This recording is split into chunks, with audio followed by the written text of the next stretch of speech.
Welcome back, folks. This is my review of Twisted Mithril Cart Combat. My name is Tim Bannock. You can find me at timbannock.com, where this review is in written form, as well as many other reviews. I have a Patreon, so you can always join up and influence what I review next, and kind of vote on what maybe will be added to my review list if you want to do that kind of thing. Eventually, I'm going to hit a goal, and you might even get some free giveaways. So you can buy products like this, which I review and love, or you can avoid the ones I review and didn't love. This is not one of them. Twisted Mithril is coming to us from ERF Jordan. She has put out a dizzying array of smaller supplements on the DMs Guild. There was a time where it felt like there was a new release every day, and I've actually reviewed two of her products on my blog, timbannock.com, previously, and gave them pretty good marks. They're good stuff, but Twisted Mithril is the first release, at least the first one I'm aware of, that's quite a bit longer. She'd been talking about it on Twitter for some time, and it came out, and it was well worth the wait. This is a little bit bigger release, being about 45 pages, so it's still not huge by any means. And the idea is simple. It's basically, you know, the Ben-Hur Chariot Chase is the one I always remember, mixed with Mad Max in Dungeons & Dragons.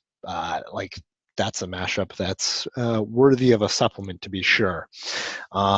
So let's kind of dig into this one. So I should also note that this is the first one where the author kind of like does pretty cool layout. Like, she's done layouts before that were not as art intensive. Not that this one has a ton of art, but it has really good art and is placed regularly.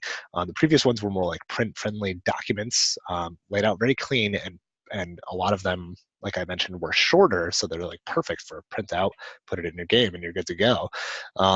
But this one's more of a guide. There's a lot more meat to this one, and as such, she breaks up the text with these great images.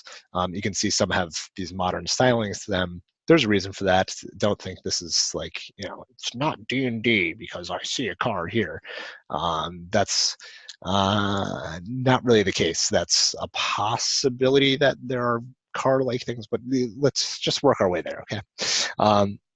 So going back to the start, we have chapter on combat, chapter on cards, components, subclasses, basically cards, components, subclasses. Cards and components are all the things you need to build these, what are called carts. It's really any kind of vehicle, and a lot of this stuff works for mounts too, but that you can have fights in. So like I said, chariots from Ben-Hur, that's like totally a doable thing in this, so that's totally D&D.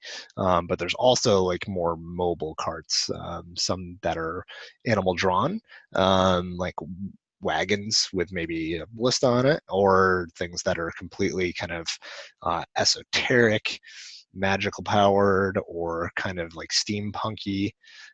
Those kind of things are all available. So that's why you see these kind of anachronistic images alongside all this D&D content. So then you see that there's subclasses. I believe there's 1, 2, 3, 4, 5, 6 subclasses that tie into this: feats, spellcasting, magic items, and an example cards.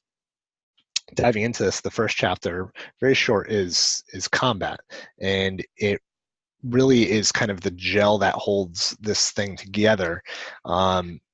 It's kind of like the linchpin regarding the mechanics and how this jives with the core rules. And as you saw, I kind of skimmed through it pretty quick, but it's not that many pages. And really what it does is it expands on the rules for mounted combat and just adds a little bit more, not a lot more. A good amount of the text here is kind of explaining as much the mood and fluff of what's going on as it is the crunch, the mechanics that are expanded in this. There's, mounting and dismounting vehicles, which works just like, jumping on a horse or whatever.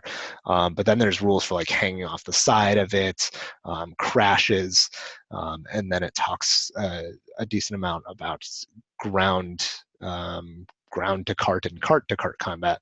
And so it really expands on mounts and land vehicles, which are things that are already covered in the core rules. This just gives them a little bit more, and that little bit more is primarily in the feel of the Mad Max or the Ben-Hur, where it's people jumping from chariot to chariot or vehicle to vehicle to fight each other. What happens when they crash into each other, and it's all very elegant. It feels very fifth edition. It's not like a lot of maybe third edition supplements where there's all these extra rules kind of ground in. It's like, oh, vehicles can turn 45 degrees with this much movement and 90 degrees with this much movement, and so on and so forth. This is much more clean and simple rules than that, which is perfectly in fitting with fifth edition, which is simple. It's internally logical, and it's good stuff, right? So then we get the cart rules and the next chapter, which is the components. And really all that is even though it's the bulk of the book, it's primarily just how to kind of build these vehicles and improve upon them and repair them and how they work. And again, it's also very simple. It's basically, the idea is that every cart gets a stat block. You kind of if you want to build them, it's like its own mini game, just like researching new spells or forging your own items would be in a downtime system. Like, there's enough meat there to kind of build and modify these things and tailor them to what you want, but there's not so much that you need to take a calculus class in order to figure out the cost or something like that. It's all relatively simple, and they end up with a stat block that looks just like a monster stat block. I'm going to jump ahead to the example cards at the very end to kind of show you what that looks like.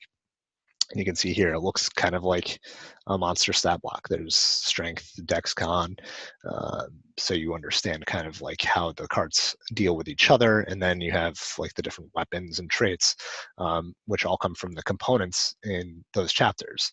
Now, the components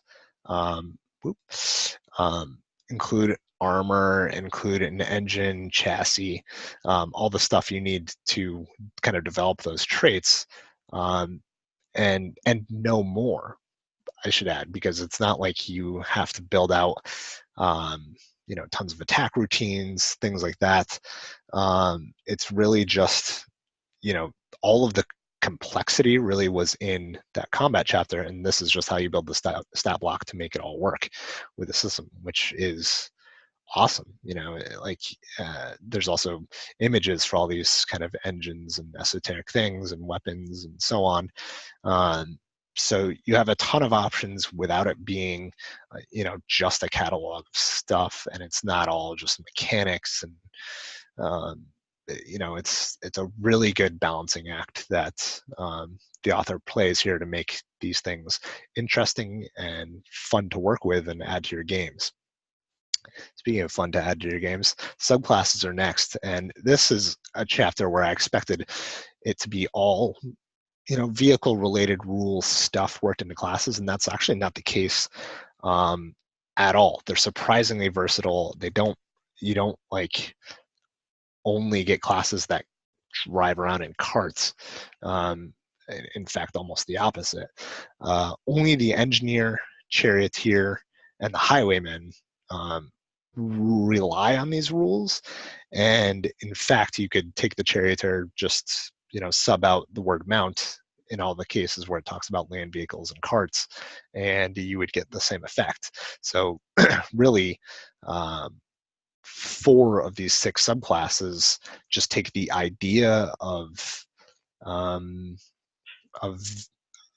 kind of like a vehicle related theme, or a Mad Max related theme in some cases, and turn that into a class, rather than being people who pilot the vehicles and requiring that as a core tenet of the class.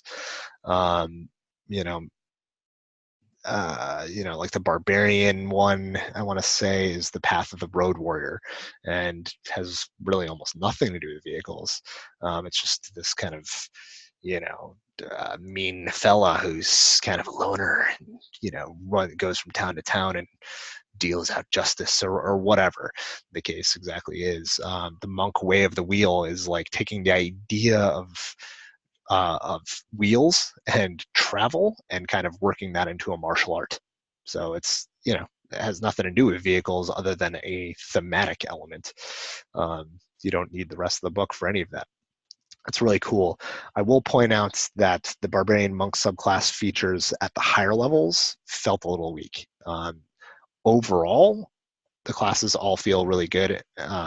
And the fact that there's only 2 that have just a couple abilities that kind of raise the flag for me is a nice sign. I might be being too generous with what I think high level abilities are, but those ones kind of raised a little bit of a flag, so I would definitely compare them to other subclasses, before I work them into my campaign and make sure they're not going to get kind of like the short end of the stick. So it's worth analyzing for your homebrew uses. We get feats. As you can see, these classes each have their own image and stuff like that, so it's fantastic look. Anyway, we get feats. Those are all the feats right there. So there's not a lot going on there. It works with the vehicle system. It's pretty self-explanatory. It's all good stuff if you're using the system. If you're not using the system, these feats aren't really worthwhile, unlike the classes, which are a little bit more versatile. But there's only 5 here of these feats, so it's not like you're losing a lot or not gaining a lot, depending on how you want to look at it. Point being, if you are using the cart system, boom, these feats totally work with that. There's a bunch of spells you can see. One thing I'll point out is they don't list the spells by spell list until you get into each individual spell's description, which is a bit of a miss because that's the kind of formatting we're used to in Dungeons & Dragons books. And it's not present here, but these spells are actually really cool. They're a lot of them are really fun and kind of like the classes are versatile. Like they don't require you to use these cart rules. Magnetic bolt, for instance, like that just works on really well on anyone in a metal suit of armor. So that's not specific to vehicle rules, but you see magnetic bolt used in some of the components that you can add to carts, and so it makes sense why it's in here, and also why it's in those components. We get a handful of magic items, a little bit more than a handful of magic items. These are versatile. They don't really have to do with the cart rules so much, but I have to admit I was a little bit nonplussed by them, primarily because they were just not all of them by any means, but a hand, maybe 3 or 4 of them, I think, were basically just taking the spells from the previous chapter and just turning it into a magic item. So it wasn't really that innovative, but the other ones which don't do that are pretty innovative. The Engineer's Battle Wrench, super simple. It acts as a certain tool set and also as a weapon. I don't know, it's just really cool. You see this kind of oversized wrench used as a weapon like anime type shows and things like that. So that's kind of a silly trope, but it's very D&D. Like, honestly, that makes sense in a D&D world, and it makes sense specifically in the supplements. All good stuff there. And then you have the example carts. I'm kind of glossing over these last few chapters because everything's pretty good quality here. Pretty good quality. It's really good quality here. And those first couple chapters going up through the subclasses were so good, are so elegant. And then at the end, you kind of get pre-made carts so you can build your own stuff. You have a perfect example to work off of. Ties it all together, which is fantastic. Really, I'm happy with the form. Like this document looks better than any of the previous ERF Jordan releases that I had reviewed, and I like those for what they were, as these kind of like a little bit plain Jane, easy, printer friendly documents that were small guides. Like this one's a bigger one, and it kind of feels bigger and more epic because it's got this layout that's still super simple in her style, but is also beautiful. Like that's a fantastic balancing act. I can honestly say I went through and as an editing person, I'm pretty picky about my stuff. and the editing was overall fantastic. There's not a single miss in here that's going to affect gameplay. There's like, I found like Featherfall wasn't italicized in one section. Like that's the end all be all of the problems. That's not really a problem. So you can't really knock that, um, which is also fantastic and something worth pointing out. That's I think how I found all of the previous releases by this author. They're just really high quality, really well done, without these editing gaffes that you find pretty often in community created content. So all in all, I love this. I love the Mad Max aesthetic. I love the fact that the rules are super elegant and add to, they're not so specific that you can't apply them to mounted combat without vehicles. So they're versatile. It's really got a good package of a decent amount of it is player facing material, and the DM stuff is just fun. If you want to spend a whole session just bashing carts against each other, you can make that really fun with this book. If you want to do a campaign that feels like a post-apocalyptic Faerun, that's the kind of thing you can do with Twisted Mithril Card Combat by E.R.F. Jordan. So I highly recommend it. My name is Tim Bannock. You can find me at timbannock.com, where I have these reviews in written form. You'll find many reviews actually of older stuff there as well. I keep doing these videos, so feel free to subscribe, like, comment.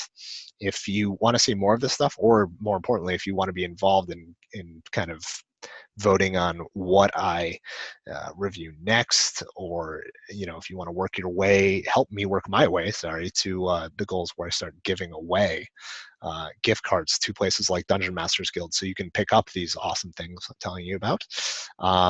That would be great. Join my Patreon, throw me a buck a month. There's only the one reward tier, so it's super simple. That's it. Happy gaming to you.